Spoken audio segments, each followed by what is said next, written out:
Hello, everybody, and welcome to our webinar tonight on the Movement Action Plan. My name is Megan Clout. I'm the Communications Coordinator for Wellington Water Watchers. And before we get started with the webinar, I'm just going to go through a few tech instructions for tonight's meeting. The first is that we have two options for you to get in touch with us. We have the question answer box, which you'll see on the right side of your screen beside the screen share button. And in there, you can put any questions that you have, and we'll be sure to get them answered. And to the left, you'll see the chat box. And in the chat box, we're going to be asking you a few times tonight to send us some information to let us know what you're thinking.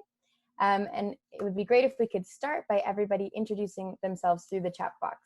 So to the left of the screen share button, you'll see the chat box, and in there you have some options. You can click to all panelists or to all panelists and attendees. And we ask that you choose all panelists and attendees so that everybody can see where you're joining from. So we'll ask you to share your name and what community you are joining from. If you are joining by phone, you can email your answers or your questions to Megan Clout, MEGHANCLOUT @wellingtonwaterwatchers.com. And if you're joining us over Facebook, you can make comments on the post, and we'll be sure to answer any questions that you have here in our meeting. Now, introducing Mike Balkwell, our campaign director for the Wellington Water Watchers, who will be presenting the rest of our webinar on the Movement Action Plan. All right, Mike, over to you. Thanks, Megan. Hello, everybody. Good to see lots of people signing in who we know and who we've met before, and to see new names from new people as well. We planned for about an hour tonight, and this is going to feel like a presentation heavy kind of session, although we're going to stop at different points to ask you some questions that you can speak to each other and through the chat box. This session tonight builds on something we did when we were 10 days ago, when we were talking about the recent decision by Nestle Waters Canada to sell their Canadian operations.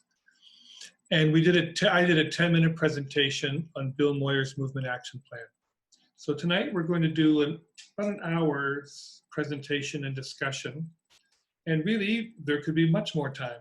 And the format that we're using tonight doesn't allow a lot of time for you to talk with each other. But we are scheduling a follow-up conversation that will be on Thursday, August the 6th. So that's a week from Thursday at 11 o'clock. We call that a water dialogue. And so that'll be an opportunity where we facilitate you talking about the things we talked about tonight, how they apply in our current circumstances, how they might apply to your work. I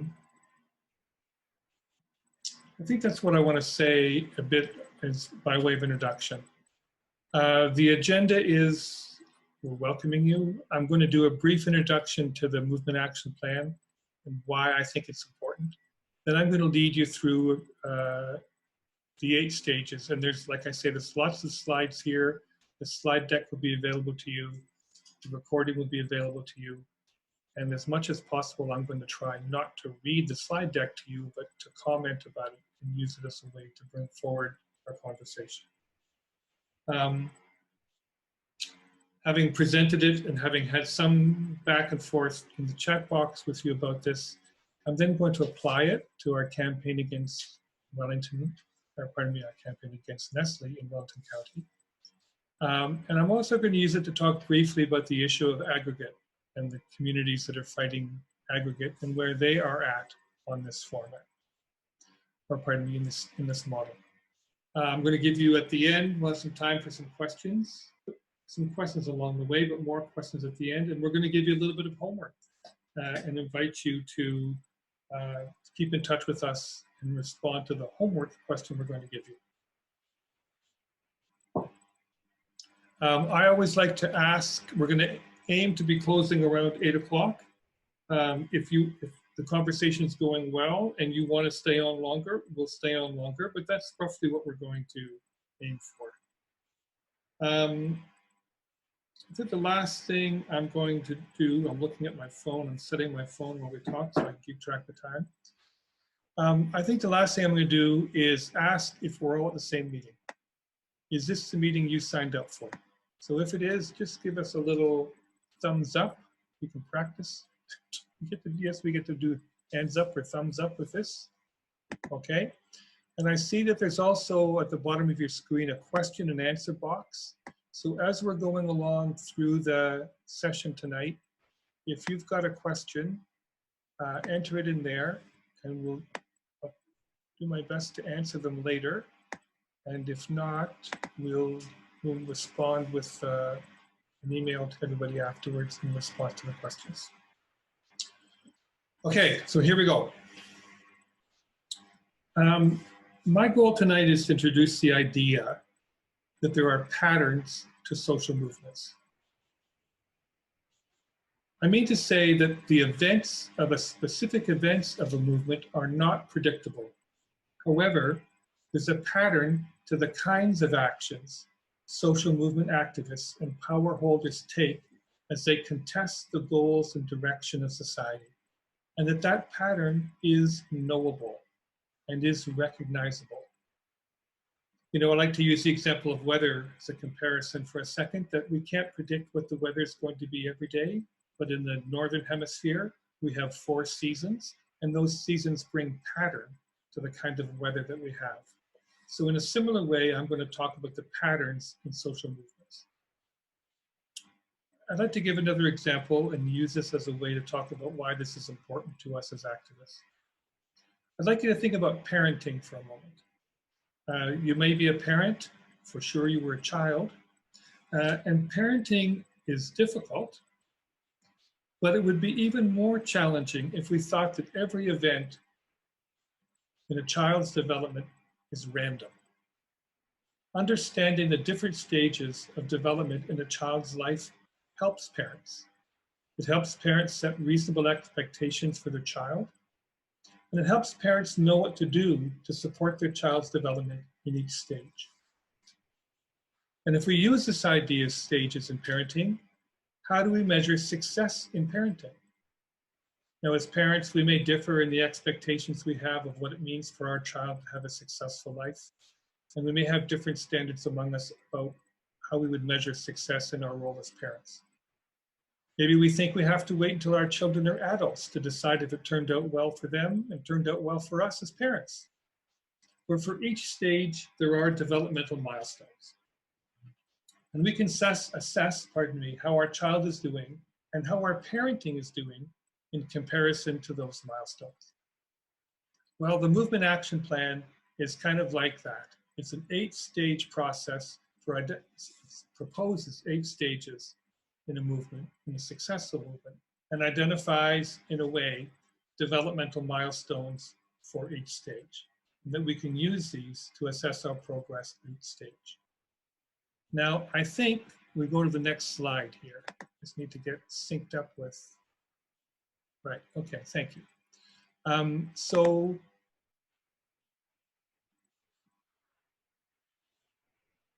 And somebody's asked the question, Anne, I think I've seen mention of this Movement Action Plan in reference to some of the happenings in the US, maybe Portland. Can I confirm this or give examples of it being used? I'm going to give examples as the evening goes on, but I think I should just briefly introduce Bill Moyer. Bill Moyer is American. He died several years ago, but he is American, and he came of age during the civil rights struggle and during the anti-nuclear movement. And there was a very famous, the very first occupation of a nuclear site happened in New England. It was led by a group called the Clamshell Alliance. They had successfully occupied the site, and the site was on the verge of, the decision to have the reactor was on the verge of being closed down. And yet the activists who had done that action didn't feel that they were successful. And he went away and reflected on that, reflected on the question of success. And he was an activist himself, involved, as I mentioned, in the civil rights movement, the anti-nuclear movement, the LGBTQ movement. And he was active and a student of movements, and this work comes out of his experience. So again, I want to just give a little background about how to use this as a tool.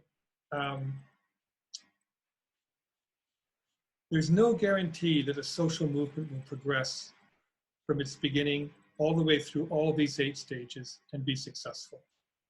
And the reason for that is that social movements are a contest. It's a contest between people in the community, who we'll call social movement leaders, who typically are challenging the status quo interests of a minority of power holders. So like I said in the previous time, it's useful to think of your favorite contest, whether it's tug of war, or it's tennis, or it's ice hockey, it's chess, that there are opponents, and each opponent is seeking advantage. And the opponents play offense and defense. And what we're going to do is as I describe this model to you, is to talk about what are the actions that social movement participants and leaders can take to move forward their goals and their interests, and how typically will power holders defend against those.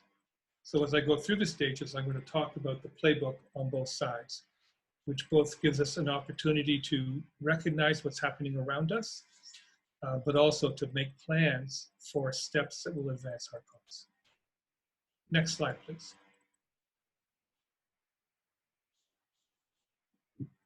So I'm going to talk about, hopefully, how I hope this is useful to you, is that you'll be able to reflect on work you are doing now or work you've done in the past, and think about what progress or winning looks like. It gives you a way, the playbook gives you a way to think about what works, but also how to recognize the steps that power holders are doing to oppose the movement that you're in. Describe the different roles that are necessary for activists to take on at different times. I'll only talk about that just a little bit. And also part of this is to prepare you, if you don't know already, for the reality of how much time and effort is really required to achieve social change, and for us to feel good about the contribution we're able to make to it. If I just go kind of off script for a minute here, if we think of a movement like a river, and the river has a historical source. It's been flowing before us. The movement to expand human rights has been going on for a long, long time, and it will go farther into the future. You might be familiar with Martin Luther King saying that the moral arc of the universe is long, but it bends towards justice. Well, it doesn't bend by itself, it has to be bent, and it bends over a long period of time. So this helps us, I'm hoping this tool will help you locate yourself in the social movement that's important to you, be able to recognize what has been won or lost in the past, what's being won or lost now, and what can be won or lost in the future. Next slide. So if I go with my metaphor, social movements are like deep currents in an ocean.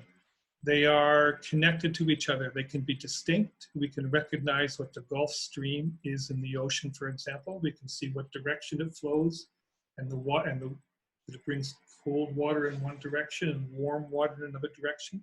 But the Gulf Stream doesn't exist by itself. It exists in an ocean of other currents. Next slide. And so as I prepare us to have this conversation, I'm going to focus on the environmental movement. But the environmental movement is made up of sub-movements. You might be involved in some of these. The Green New Deal, climate justice, the anti-pipeline movement, which intersects with the rights of Indigenous peoples, anti-plastic, anti-water bottling, renewable energy, anti-nuclear. There are many more sub-movements that are part of the environmental movement. Next slide. So I'd like to ask you here if you can, in the chat box, just to share for a moment a movement that you identify with or feel part of.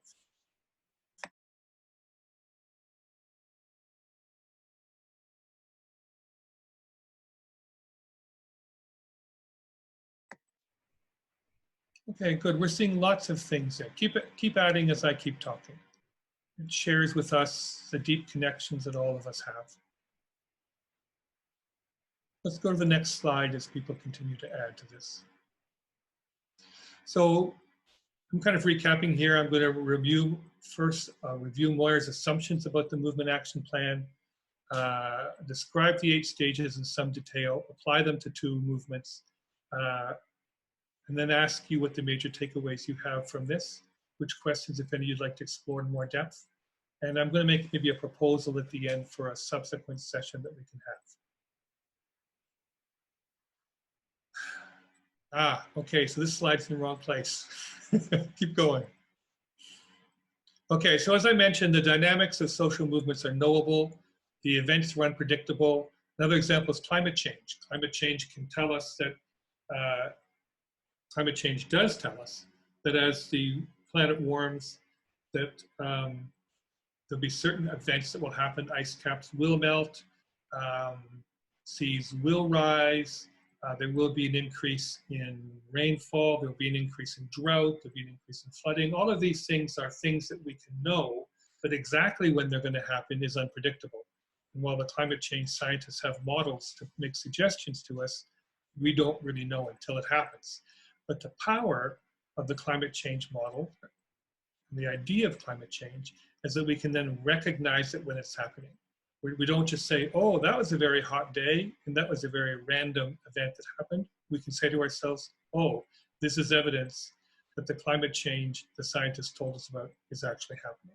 So I'm hoping this Moyer's tool will be useful to us in the same way. Next slide. Again, I've described that there's a contest, and what's behind this model is the assumption that there are public interests and elite interests. There's a public interest that the majority shares, and there's this private interest that a small, wealthy, power-holding elite shares. And that in order for the elite to continue to govern, and I mean govern in the broadest sense, not just the political sense, but in order to maintain their power in society, they at least have to look like they are interested in the public interest. And so the jargon we use as organizers is to say that that's the official policy. So the official policy of the current Liberal government, for example, and all my comments are nonpartisan. The current policy of the Liberal government is to reduce climate change. That's what they say. But what do? They buy pipelines. And that's the operating policy. So there's a difference between the official policy and the operating policy. And when we get into the movement action plan, you'll see that one of the very first jobs of movement activists is to reveal the difference between the official policy and the operating policy, to reveal the difference between what power holders say and what power holders do. Next slide. A social movement is a sustained engagement between people and power holders. Sustained, I mean, there's lots of examples. The civil rights movement, what's called the civil rights movement, was a 13-year movement from 1954 until Martin Luther King's assassination in 1967, 68. I'm getting my history there for a minute. But if we look at the broad movement of towards liberation for people who are Black in the United States, it's a 400-year struggle. If we look at what's happening in Portland right now, and if we look at what's happening in many American cities right now, since the murder by police of George Floyd, people have been in the streets for 60 days, and they're not done. So sustained engagement can cover different periods of time, but a social movement is not a one-off event. And social movements are really struggles about the values and direction of society. Will we value human rights? Will we value the environment? Will we value water? Will we value people? Or will we value profit? Next slide. The challenge, social movements are always grounded in very specific issues, and they're escalated and elevated up to higher levels. So again, if we come back to the civil rights movement for just a moment, You may be familiar with some of the details of that. We know the story perhaps of Rosa Parks, who sat down on the bus and refused to give her seat up because she wanted the bus to be integrated and not segregated. However, while that's a very specific issue, it was in the context of civil rights and human rights of people in the United States who are Black. And so part of the challenge, part of the goal of social movements is a two-way thing for the movement to be reflected in very specific issues and for the movement to escalate up from very specific issues. As you'll hear in our example later on, taking on Nestle, water bottling in Wellington County is a very specific issue, but it's deliberately part of a larger movement to ensure water is for life, not profit. And while we can talk about water in an abstract way and the rights to water in an abstract way, the fight, if you will, to keep it public is very local. And movements are about tying together those very specific struggles and escalating them to a higher level and ultimately framing them as some kind of a rights issue. Next slide. So that's a challenge for all movements. And as the movements go through the 8 stages, it progresses as a kind of a dance. It's a contest dance, but a dance between the demands of the movement activists, the resistance of the power holders, and it's a struggle for the hearts and minds of majority public opinion. This is another conversation for another day, but the number of people who need to be involved actively in the struggle of a social movement is relatively small. If you can get 3 to 5% of a population engaged actively in the streets, in their communities, pushing for change, you can win. At the height of the civil rights struggle, there were 1 million people active in the streets. But 1 million people at that time represented about 3% of the American population. Next slide.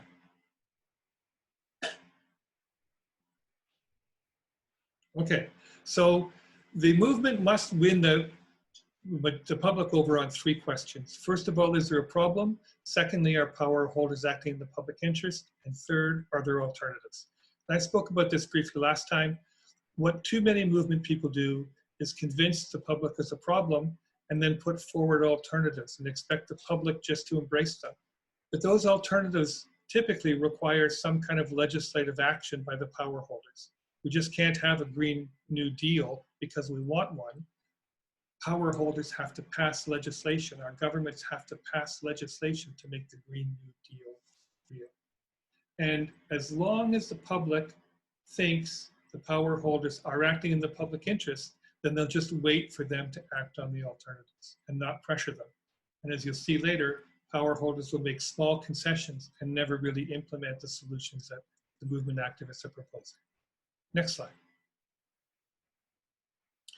This is a quick overview. I'm going to go through all these stages in a little bit more detail, but I kind of want to orient you to this chart. The top row says steady state, buildup of stress, accepted as problem, resolution. And that's the overarching pattern of the movement action plan. Steady state refers to the beginning of the movement when, in fact, the issue that the movement activists are raising is not recognized as a problem either by the power holders or by the broad general public. The building up of stress is the raising of that consciousness and the revealing in very specific ways of that problem to the broader public and to the awareness of the power holders. That acceptance of the problem is based on the fact that the majority says, yes, we recognize this to be a problem, and there's a growing awareness the power holders are not acting in the public interest. When all of those things coincide and enough pressure is brought to bear on the power holders, then resolution means the demands that the movement has made have been implemented. And you'll see there that the colors are meant to indicate that the public awareness of the problem rises first, then through the efforts of movement activists, the public becomes aware of how the power holders are not acting in the public interest, and then the public pushes to support the alternatives the movement's proposing. Next slide. Next slide. So in the very beginning, the problem exists, but it's not in the public agenda.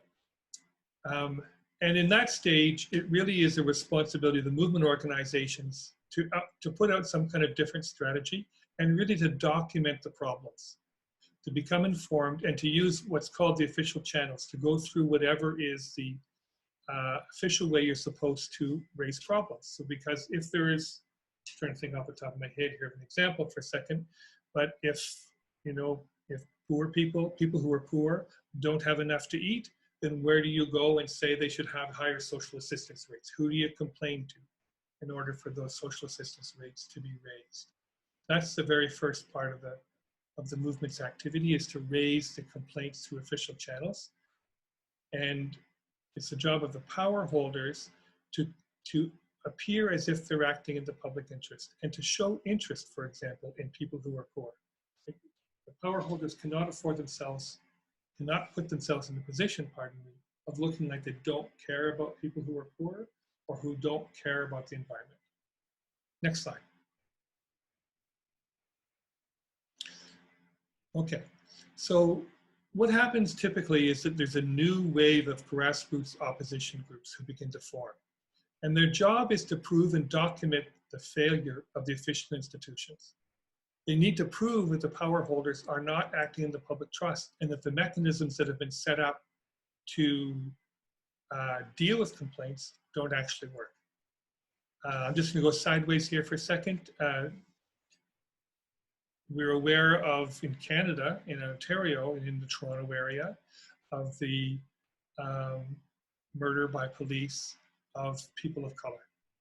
When the police either stop people of color for routine traffic checks, or when they go on a wellness call and wind up killing the person that they were there to help. The Special Investigations Unit is the official institution which is supposed to investigate independently and make a decision about whether or not that was, whose responsibility that was. And the SIU, I think, has only convicted a police officer once or maybe twice in all the examples of times that people have been, particularly people of color, have been murdered by the police. So it's actually the intention of a movement people at this time to demonstrate that the official institutions don't work. And in order to do that, you have to document them, you have to file legal challenges, and you have to have the public realize that something's going on here, that I'm repeating myself, official institution doesn't work. It's really the job of the power holders to try and keep this at the level of the bureaucracy. They don't want this to become a political issue. They don't want to show any signs of concern that there's anything wrong with the system. They want to say the system's operating like it's supposed to, and they want to continue business as usual. Next slide. This is basically a growing, building tension that's fed by the movement. And so that, again, I'll just stick with maybe what's happening with Black Lives Matter in Toronto right now, is that the demonstrations are to show that they're not satisfied, that we are not satisfied, that people are not satisfied with how it is right now. It's not satisfied with how police conduct themselves, not satisfied with police budgets, not satisfied with the investigations of the Special Investigations Unit. And typically what happens through this time is the grassroots groups grow in number and size. As they do things and as they organize actions, people go and join them, and they get more public attention. I'm going to come back in a moment to the public attention question because it's really important. And as these grassroots groups gain public attention, they start to win over the progressive community. Now, what this means here is institutions which typically are focused on progressive values, but may not be interested, may not be focused at the moment on the very specific issue the grassroots group is bringing up. Examples of progressive community organizations could be faith communities, could be labor unions, could be community organizations who generally are interested in the well-being of the public, but may not be paying attention to your specific issue at the time. Again, the power holders are really in denial mode. And if you remember a quote that's attributed to Gandhi, but it's not actually his, I don't think, is first the power holders ignore you, then they call you names, then they fight you, then you win. And in the very early stages of movement, power holders want to actually deny the power or the influence or the effectiveness of the issues in the groups, the issue that the group represents. Let's go to the next slide. Next slide, the next stage is called takeoff, and Moyer uses the language of organizing a socio-drama demonstration in response to a trigger event. I want to break down a couple of things here. So the way that movements bring attention to their issue is to find some way to play that out in public in a way that people can see.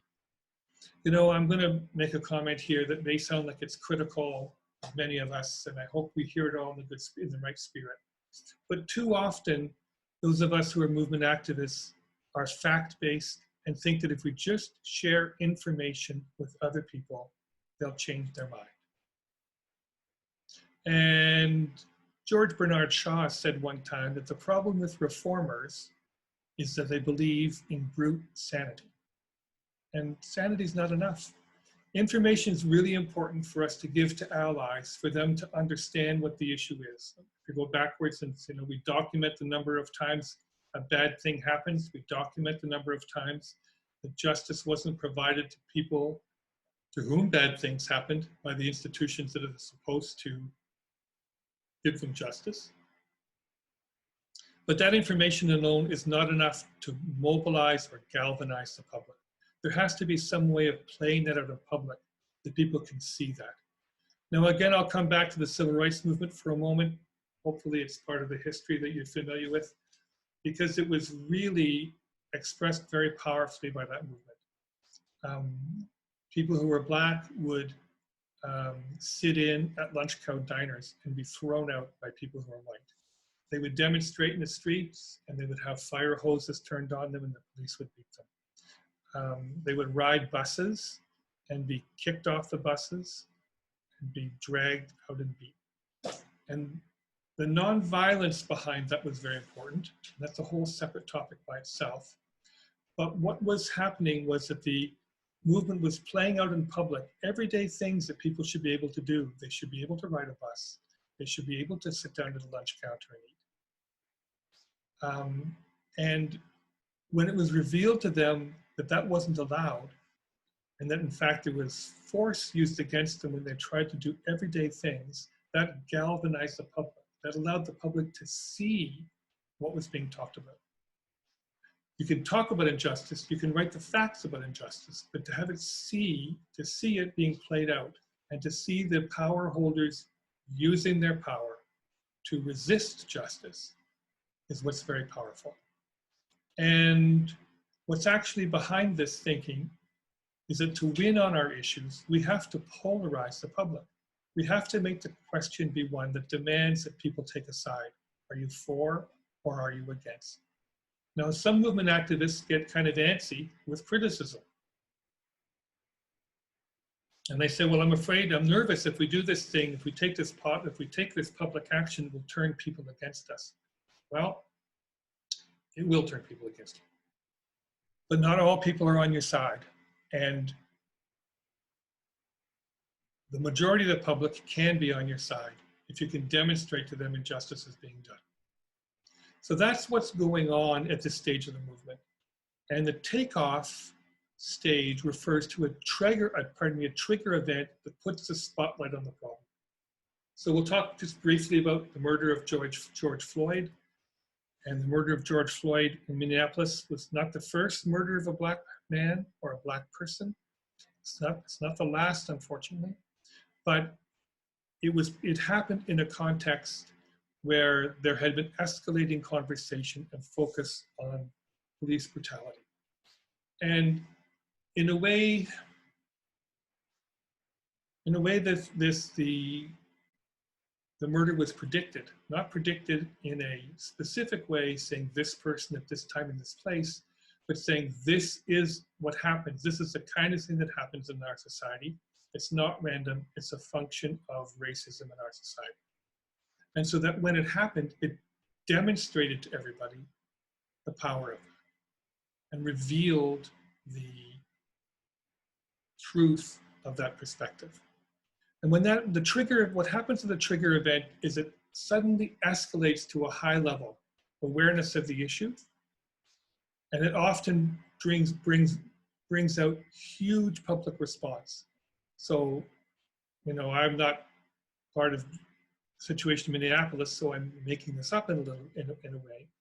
But the Black Lives Matter, the group that was organizing there, have been organizing, I would assume, demonstrations before that, and we're having a certain number of people show up at the demonstrations. But after George Floyd was murdered, when the next demonstration was organized, huge numbers of people showed up. And that's a trigger event. Trigger events are not something you can control. Trigger events are things that happen. But you can create the conditions so that when they do happen, it reveals to the public what's going on. I'm going to go sideways for another example for a moment. For years and years and years, organizations, Greenpeace and others, talked about the risks of nuclear reactors and nuclear meltdowns. And the nuclear industry and the government said, no, don't worry. We've got everything under control. We have enough safety. If you're of a certain age, you'll remember 3 Mile Island. And when the 3 Mile Island reactor in New England almost melted down, it revealed to everybody the risk that Greenpeace and others have been talking about for a long, long time. It was a huge outpouring of public demonstrations and actions against nuclear power, and there wasn't a new nuclear reactor built in the United States for 30 years, something like that. I want to contrast that for a moment. It's not as well known a fact, but in 1959 or so, the Fermi reactor in Detroit had an accident and almost melted down. But there had not been created in society the awareness that nuclear power was a risk. It was at the very beginning of the nuclear power era. And so that when that happened, it was just sort of like a one-off event. It didn't reveal a deeper issue. Now, I just have to tell you folks that one of the things about Zoom is I can't read your faces. So I hope this is going well, and I hope I'm connecting with you. Soon we're going to have a chance for you to ask a question, for me to put a question for you to respond in the chat box. But I'm now going to go to the next. Let me pause for a second. The takeoff stage is a huge lift for the movement. What it does for the power holders is that they realize that they could lose control of the issue. It's a big surprise to them. It upsets all their plans. It's a crisis. They go into crisis mode. And one of the first things they do is start to criticize the opposition. So, for example, and we see this in the States right now, we see that the federal government is blaming the people. It's criticizing them for calling for defunding the police. It's calling them names, it's calling them radicals, it's calling them rioters. I won't go into the details of that, it's very current. You're watching the media, you're seeing those things yourself. But you can anticipate, if you're a movement activist, that at this moment of great public outbreak of support, the first thing you can do is expect the power holders to undermine you, to criticize you, and to try and clamp down to get control of the issue. Next slide.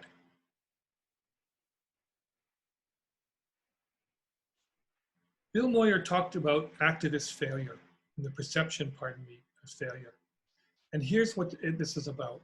At the exact moment when huge numbers of people show up, turn out in public, show their support, say they want to defund the police, etc.,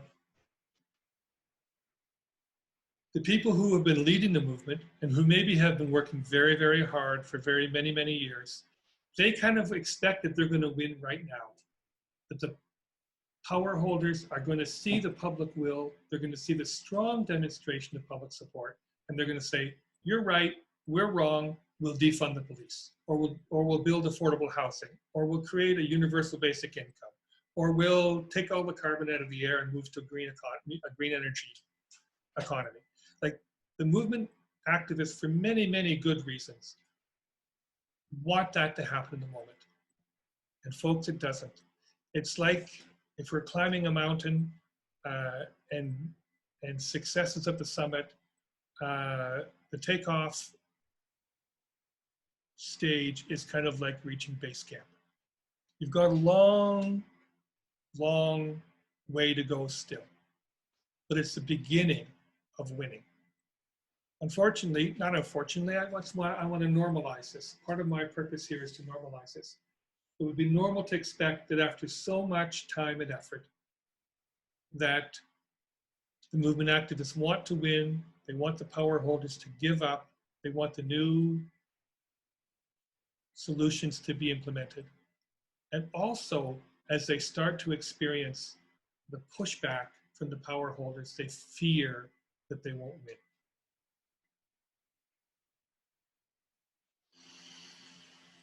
This, I think, is a critical part. And I'm going to pause here for a moment to say that while we're describing this as 8 stages over a historical period, it can be applied at different levels, at a grand level, a macro level, pardon me, and a micro level. And the other thing to remember, I maybe didn't emphasize this enough at the beginning, is that movements are like a tug of war. Because it's a contest with the power holders, it is a kind of tug of war. And we don't move forward, progress from one stage to the other, and we do get pushed back. So for example, the power holders can use enough, be successful enough that they, even after the trigger event, they deflate the work of the movement, and they can force setbacks upon them. I'm going to go to phase 6 now.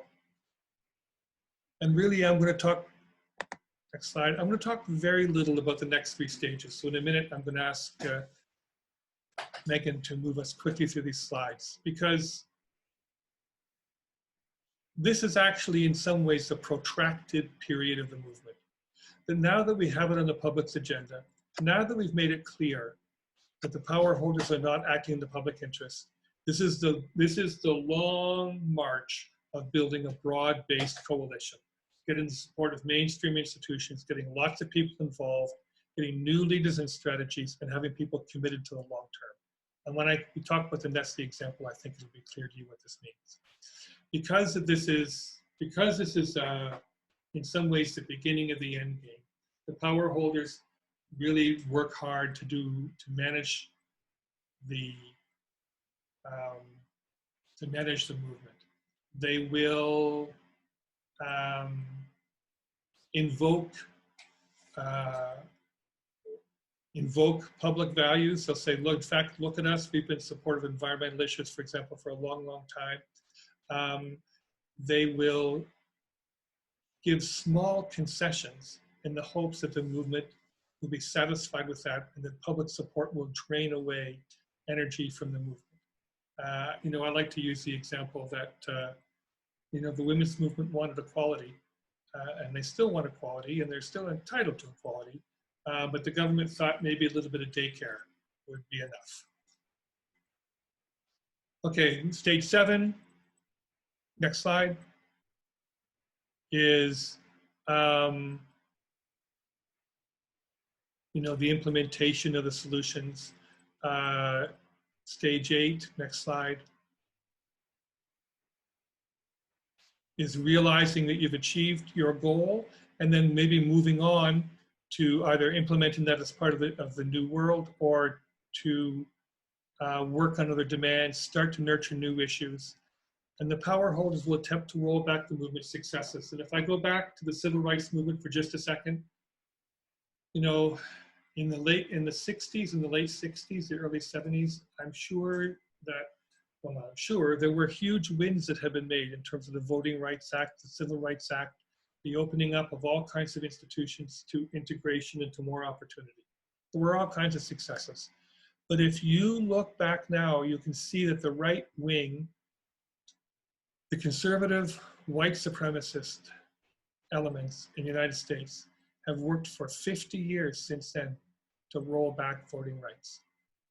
And if you follow closely the issues of how that happens, the details around that, you'll see that the suppression of the black vote went in other kinds of directions, and that even recently the Voting Rights Act itself was rolled back. So, you know, part of what's behind this analysis is that the power holders never give up. The contest never really ends. Next slide. Let's see where we're at. Next slide. I'll just talk briefly. So a trigger event may be what causes a movement to take off, but there'll be other events that happen that re-trigger that awareness. And again, without going into all the details, because the history is so long, you know, the murder of George Floyd really is a re-trigger event. There's been so much violence against Black people, not only in the United States, but it's the example that's in the media right now. There's been so much violence against people who are Black that these events re-trigger public awareness and public support for the movement towards human rights, defending the police, equality, etc. Next slide. Okay, so in a minute, I'm going to switch over to talking about applying this to Nestle, but I'm going to pause here and give you a chance. I'm going to share an example of a trigger event in your own experience, or something you've seen in the media, or something you've read about in history. I'll let you do that for a minute. Give me a chance to get caught up with the chat box.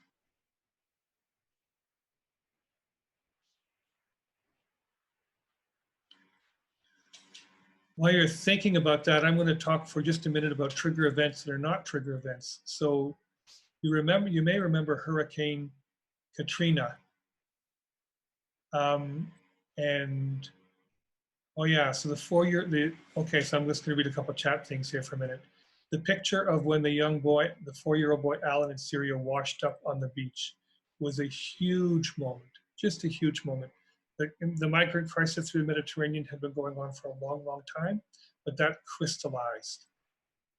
The Montreal Massacre, absolutely. Femicide has been going on forever, but the Montreal Massacre triggered a takeoff and raised it to a public awareness that demanded action.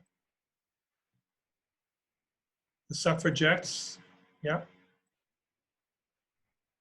The March in Selma, these are all very good examples. You know, I remember meeting with some environmentalists just after Hurricane Katrina, and when they were talking about, we were talking about the need for a quote unquote, they were talking about the need for a trigger event that would raise people's awareness around climate change. It was just after Katrina. And Katrina's a good example of something that raised people's awareness after the fact, that the environmental racism that was revealed by Katrina in New Orleans was not talked about before Katrina. If it had been talked about before that, and then the event happened, it would have, and I'm trying to think of a different word than trigger, it would have been a catalyst, it would have been a galvanizing, it would have been an aha moment for many, many more people if it had been talked about in advance. And in fact, that's part of our work as a movement is to say, is to go beyond the current moment and say, this is what could happen. This is the structure, how the structure of our society in one way or another creates inequality and creates injustice and reveals that it's not a question of character, of individual character, because the big way to explain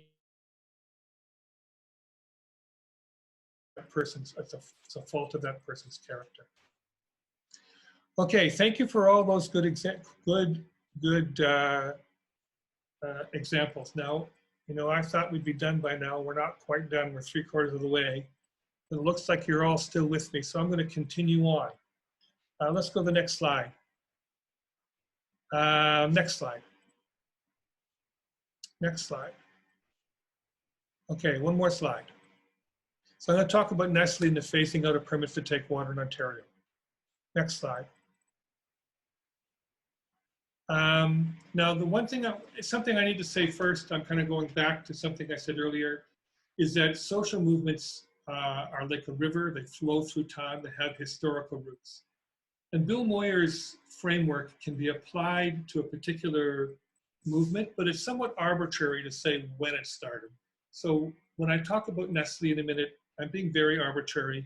I'm taking the period that started when Nestle came to Wellington County. You'll see when I talk about it that there were some preconditions. That every social movement that you want to apply this to has preconditions. The civil rights movement opened up space for many, many more movements. Out of the space that the civil rights movement opened up came the women's movement, or the second wave of the women's movement, the anti-war movement, the disability movement. By the way, folks, if you're looking for something terrific to watch about, it's a movement documentary, really. On Netflix, it's called Crip Camp, from Cripple Camp. It's based on a camp that was held for young people with disabilities in the 70s, somewhere in New England. And the experience that many of those young people had, and the fact that it was happening in the shadow of the civil rights movement, gave birth to a portion of the disability movement in the United States. And it's got terrific historical footage, and it's just a fabulous movement movie that you would enjoy. The civil rights movement also opened up space to the LGBTQ, the students movement, and more. Okay, so with that in mind, let's go to the next slide. I'm going to skip that question. Oh, I see. Sorry, back up there, Danny. We skipped over the PDF you were supposed to, that I wanted to bring up. Yeah, let's bring up the PDF on the Nestle slide. We're going to do a little screen share, folks. So I'm going to very briefly lead us through the 8 stages framework, applying it to our fight against Nestle. I do want to say one thing here.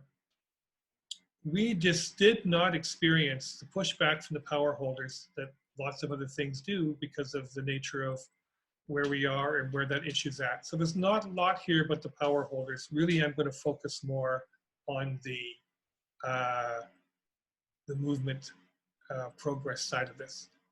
So in terms of preconditions to the water watchers and others fight against Nestle's water bottling, you need to remember that Nestle has a history.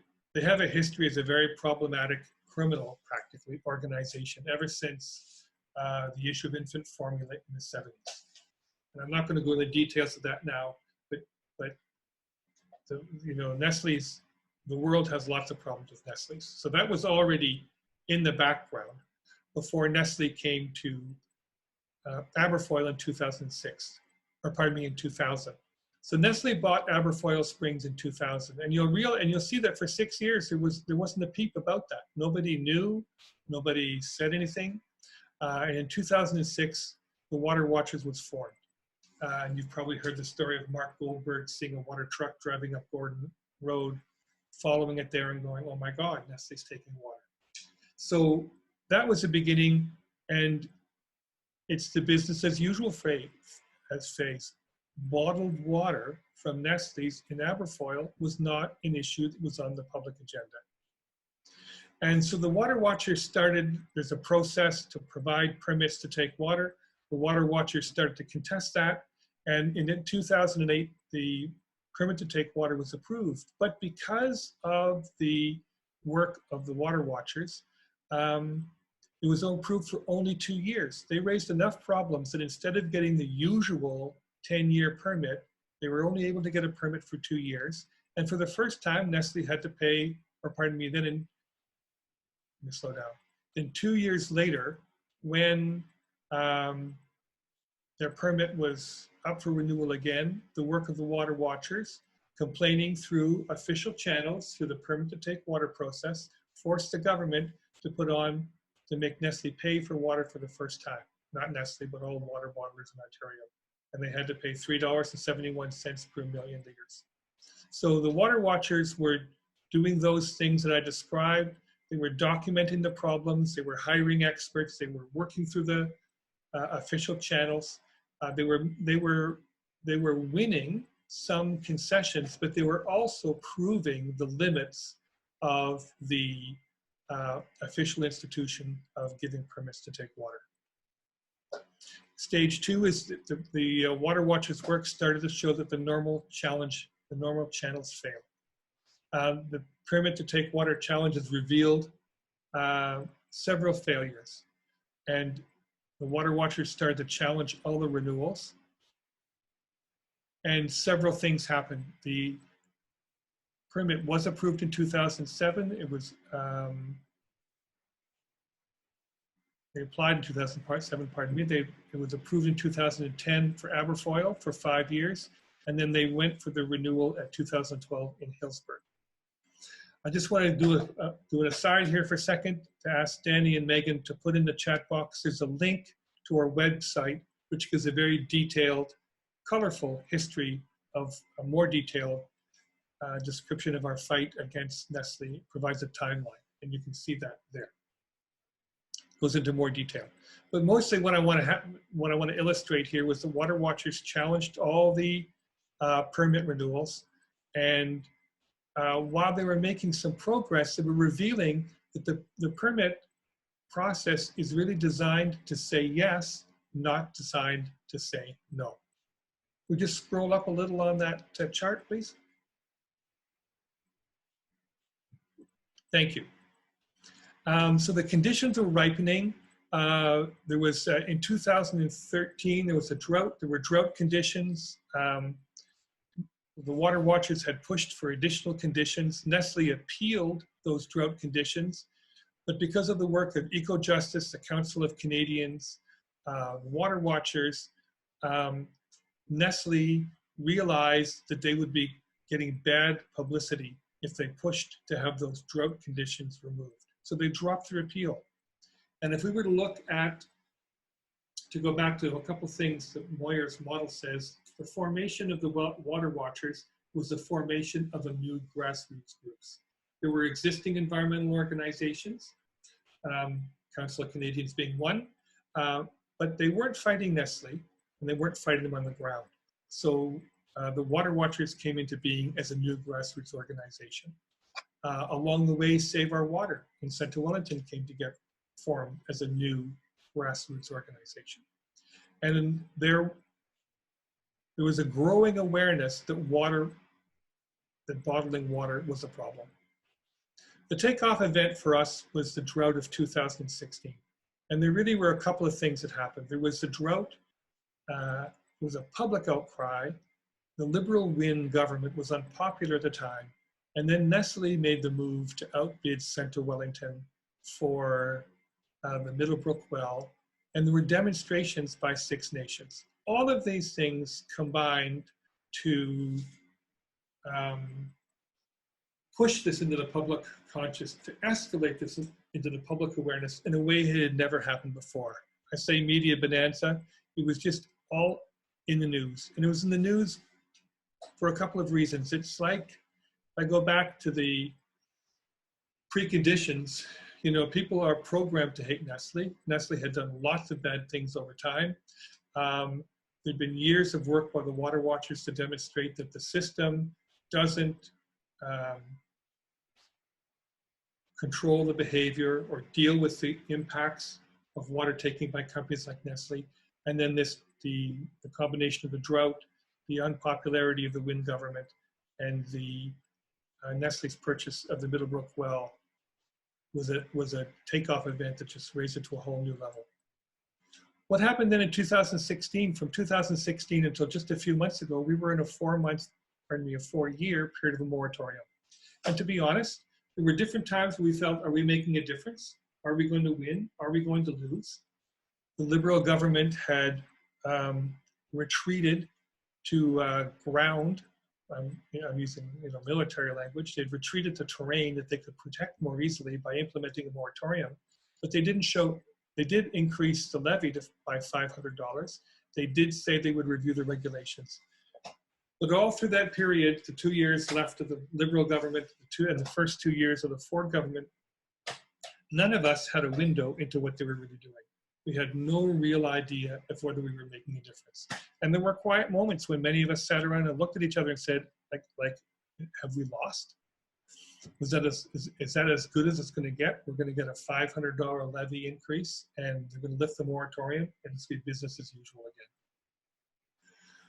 Part of what we did was to try and illustrate re-trigger events was by going to Michigan, participating in a coalition with them, going and visiting Maine, going and visiting Vittel, France, bringing people from all of those places in Florida to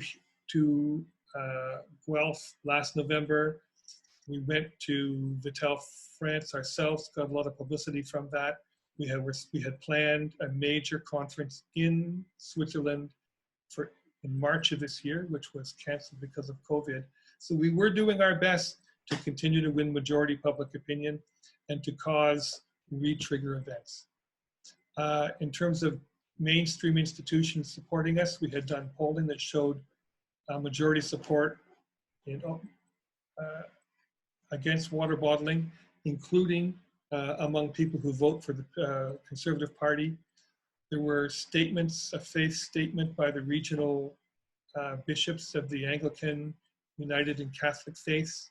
The Canadian Conference of Catholic Bishops then put out a statement that water is life, not profit, and explicitly criticized Nestle. And there was increased cooperation with a range of organizations: Save Our Water, Environmental Defense, the Council of Canadians, SomeOfUs.org, Story of Stuff, many more. What's going on, the power holder boxes on this chart are empty, partly because we couldn't see what was going on with them. We didn't have a window into them. So in some ways, I can't explicitly describe what they were doing. But it's revealed to us by Nestle selling to Ice River that there's a strategic retreat by Nestle to leave the country, that the draft regulations that are out right now include some provisions that look like we're making progress.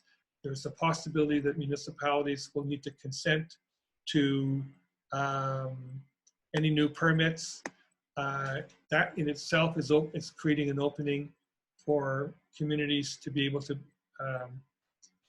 be required to provide consent on all new permit to take water applications. So you can see that in terms of the issue of defeating Nestle, we've reached the stage of success. In terms of phasing out permits to bottle water in Ontario, we're not all the way yet.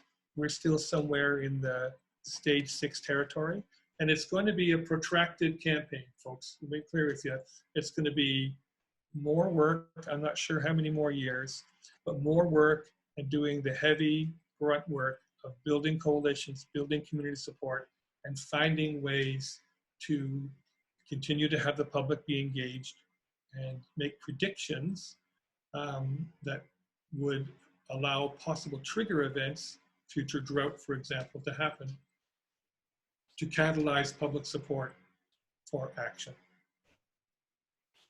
I think I'm going to go to the next. I got one more slide here, folks. I want to use very briefly aggregate extraction as a different example, and then I'm going to go to the question box.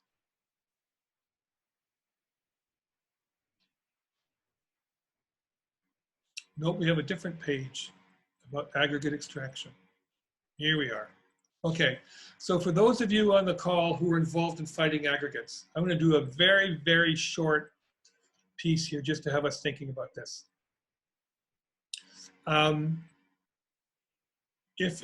Folks, if you're not involved in aggregate, I'm not going to do a lot of background to bring in on this right now.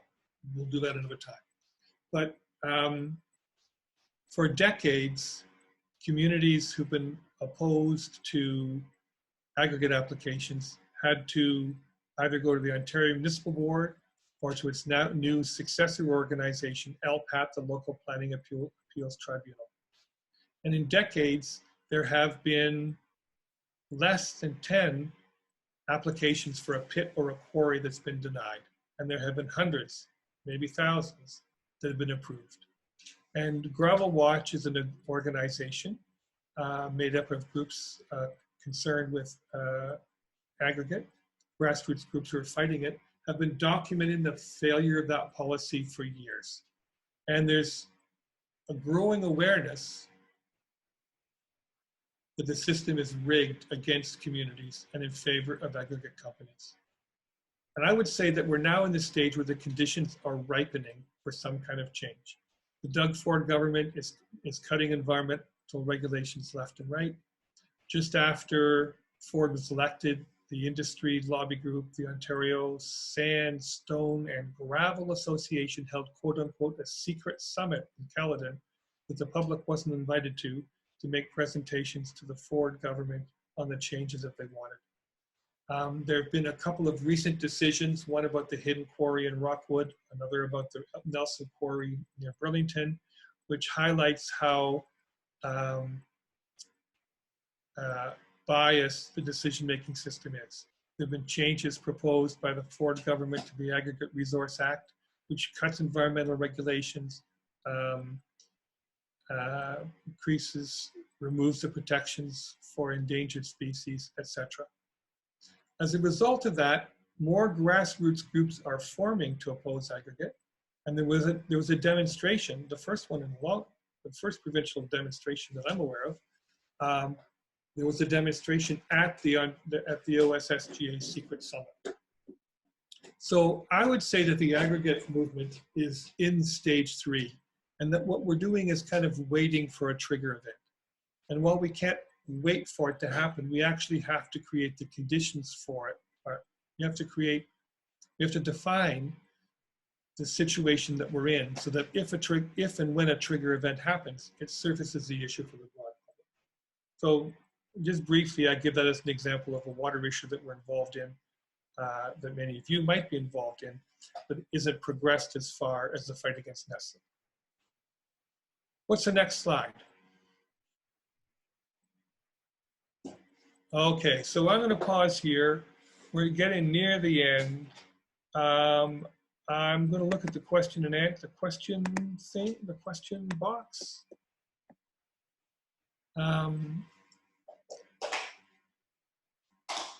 Will I be discussing how this analysis connects to the broad diversity of issues that can arise in our proposed People's Water campaign? I'll do that in just a minute. What role did the single-use plastic movement have on our Nestle movement around water taken for profit? I'm going to speak to that first because it's a little easier. I think it's huge. I think that the awareness of the plastic pollution has grown exponentially. And the trigger events for that, I think, are some of the pictures that we've seen. The turtle with the straw through its nose, the pelican, I think, that was I guess they did a kind of an autopsy of it on a beach and revealed all the plastic that was in it, the evidence that there's microplastics everywhere and that there's a health concern. All of this, I think, is another current in the ocean of social movements that's raising our boat. And I like your question, and I want to give kind of a short answer to this, that the People's Water Campaign is in fact an initiative to connect the dots between lots of grassroots campaigns and to try and find, and we haven't found it yet, but to try and find the overarching goal and the overarching justice issue, if you will, that we can elevate to a public stage and that we can may create the opportunity to galvanize the public around this issue. That's an extraordinarily short answer to an interesting and long a deep question, pardon me. If we were magically to have every aspect of the movement to protect water in Ontario present in the room right now, and we were to ask where they saw themselves on Moyer's 8 stages, I think we'd see them in different places. But the general issue of water protection in Ontario, I would say, is probably around stage 3. Now, I've been talking and you've been listening and you've been wonderful. And I'm going to ask you for a moment here to think about a movement you're involved in. What stage do you think it's at? Do you think you're in the stage, I'm going to simplify it for you a little bit. Are you in the stage where you're still building up pressure and you're still, the conditions are ripening that it may possibly become a big public issue? Do you think you've had a takeoff moment? Do you think you're in the stage where there's been a big public outcry of support for your issue, but the government hasn't acted, and so you're feeling like maybe you've failed? Are you beyond that and you're working on the stages of getting solutions implemented? Again, I'm going to pause for a couple minutes, have a rest here, have you fill in the chat box, and then we're going to head into the final part of this session.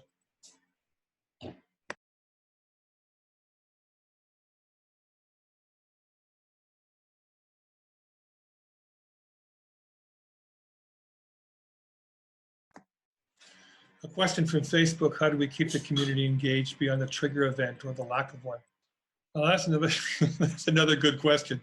And you know, in some ways that's the detail of the tactical detail of campaigning.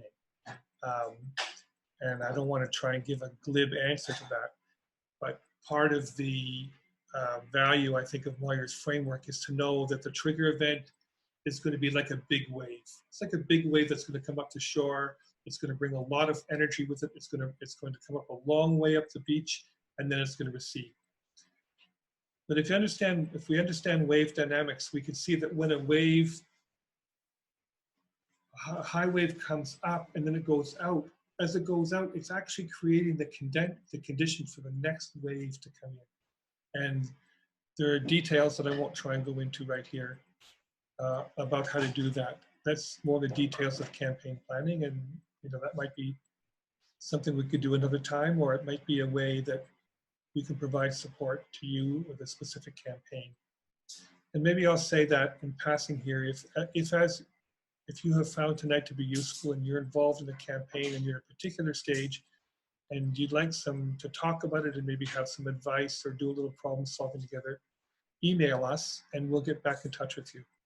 I think Anne-Marie will put our email in the chat box, info@wellingtonwaterwatchers.ca. And if you want to talk about those kinds of things into your campaign in more detail, we can do that. There's a question in the question box. It's like a helix. How to use current success to contribute to the momentum for the next step? Yeah, that's not a question. That's a very good comment. Yeah. I mean, social movements are dynamic systems.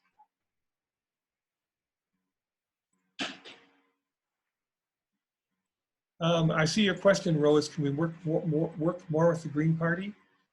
You know, I'd turn that question around as, can the Green Party work more with social movements? And I would say that to all the parties. Social movements, you know, that's another whole long conversation, but I consider myself to be nonpartisan, that the work of the social movements is to press. The work of the social movements is to press for demands and to push for all the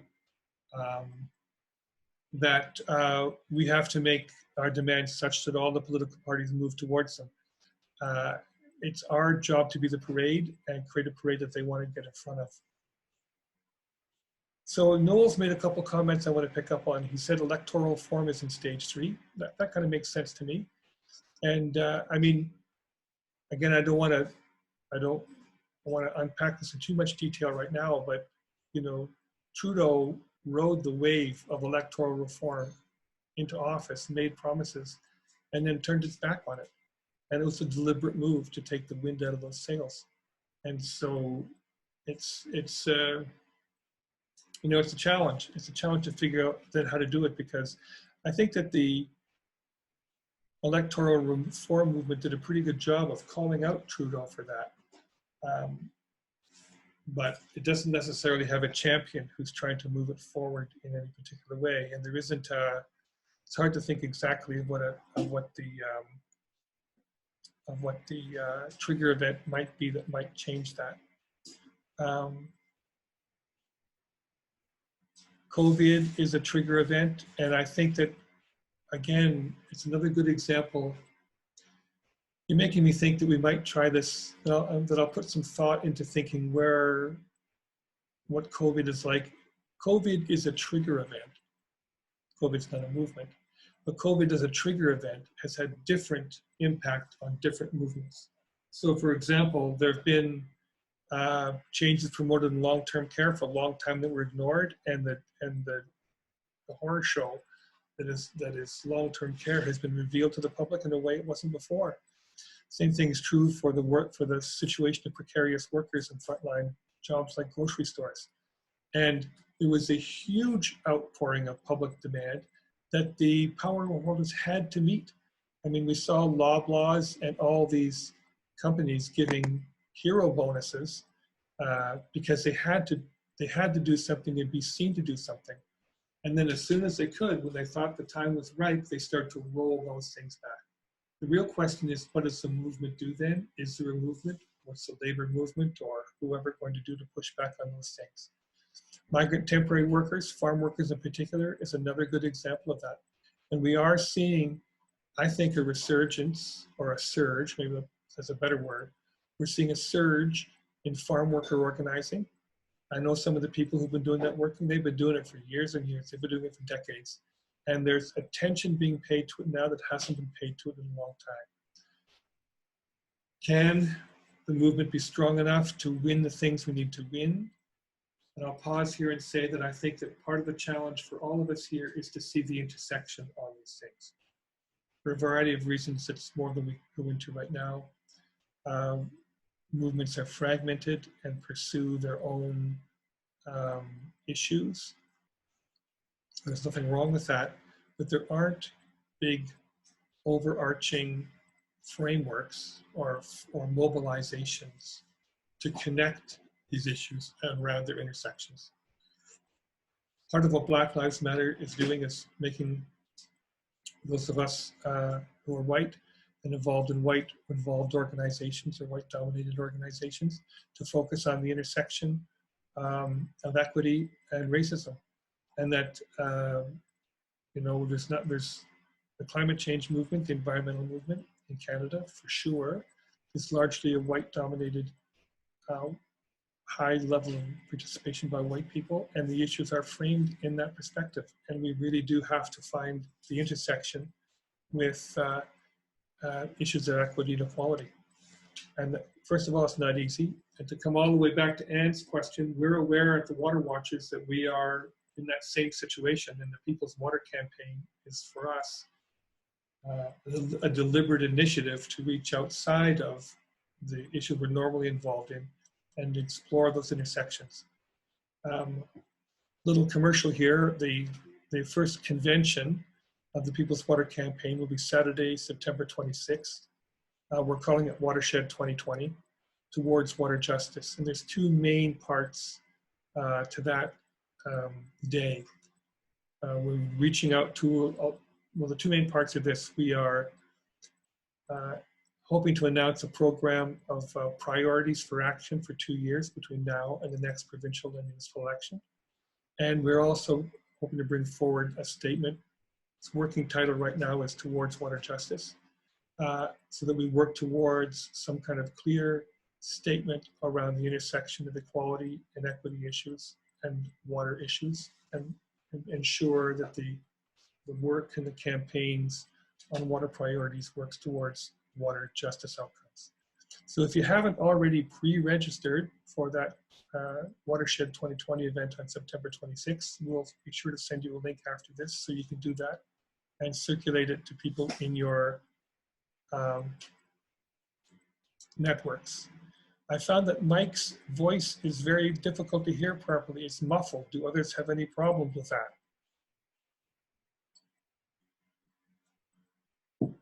Rose says we need a movement of movements, and yes, we do. And those movements are built from the bottom up. They're not built from the top down. Okay, so we're almost at the 8:30 mark. You've been a very attentive audience. Let's go to the next slide. What are your major takeaways do you have from this? Which questions, if any, would you like to explore in more depth?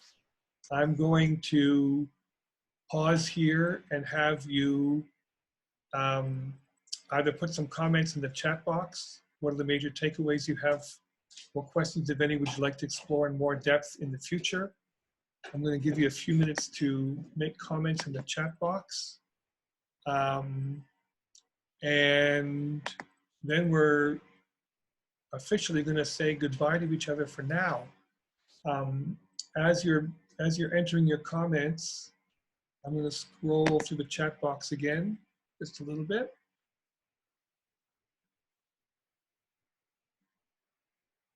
Okay, folks, we're going to leave the chat box open here to make some comments. Donna Evans says, what did Gandhi said, and can I please repeat it? Okay, so there's a quote that's attributed to Gandhi. I don't really think it's his, but it doesn't matter. It's a good one anyway. And it says, you know, it's advice to movement leaders who are fighting power holders. And in the beginning, the power holders are going to ignore you. They hope you just go away. They don't want to give any oxygen to your cause. Then they're going to call you names. And the name calling is very important. It's a very important tactic, and it has two purposes. One purpose is to affect our confidence and make us feel like there's something wrong with us and that we're not being nice or that we are scary. But more importantly, it's to turn people against us. And you know, I just invite you to think for yourself about all the names you've been called, whether you were called a tree hugger, or whether you were called a bitch, or whether you were called a radical, or whether you were called a communist, or whether you were called whatever you were called. The deliberate strategy of that is to separate supporters from you. So first of all, the power holders will ignore you, and then they'll call you names. And when the name calling doesn't stop you, then they'll fight you. And then you can win, but we have to fight them. And I use the word fight in a generic sense that we have to struggle, we have to engage the contest. Maybe I'll make one last comment about this. I'd like you to imagine an arena full of people at a sports event, something that's not happening during COVID. We were watching two teams on the field. And one field is a movement, one team is led by the movement leaders, and the other is led by the power holders. Our job is to call the spectators out of the stand and onto the field with us, to take our side against the power holders. So folks, I'm going to start to kind of wrap up here. You've been a very attentive audience. I hope this has been interesting to you. Part of why we share this is to, as I said, give us a chance to recognize the work that we do, recognize the progress that we make, recognize the things that we can learn from the experiences of other movements and apply to our own work. Anne's asking how many on this call. I think there were 36 at the highest of this. This is one of the frameworks that informs the work that we do. This is what we think about when we're designing and leading campaigns. It's what we bring to the grassroots groups we work with. If you're interested in knowing more about this or are involved in the campaign that you'd like the Water Watchers to provide support to, please contact us. If you want more information about the People's Water Campaign, go to our website, www.wellingtonwaterwatchers.ca. Sign up. If there's anything else, any other way that you think the Water Watchers can be supportive to you in the work that you're doing, please let us know. I've enjoyed reading all the chat comments. Thank you, Megan. Thank you, Danny, for your professional behind-the-scenes work that made tonight so successful. Thank you, everybody, for joining us. Thank you for the work that you do. We'll leave the line open for a little bit here so we can all share thank yous and comments with each other, but we'll see you again. You've been an attentive audience, and a week from Thursday, we'll have a water dialogue where the time will be given over to you to talk about this with each other. There it is.